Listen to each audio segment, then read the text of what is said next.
بسم اللہ الرحمن الرحیم۔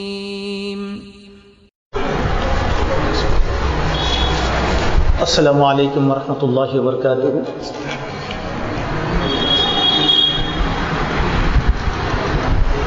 ان الحمد للہ نحمده ونستعینه ونستغفره ونؤمن به ونتوکل علیہ، نعوذ باللہ من شرور انفسنا وسیئات اعمالنا، من يهد الله فلا مضل له ومن يضلل فلا هادي له، واشهد ان لا اله الا الله وحده لا شريك له، واشهد ان محمدا عبده ورسوله۔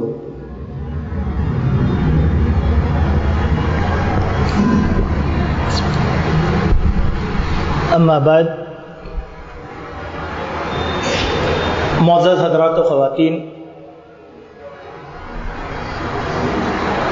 یہ ہمارا ہفتہ واری بخاری شریف کا درس ہے، جس میں آپ کے سامنے بخاری شریف کی ابتدائی حدیث سے اس درس کا آغاز کیا گیا،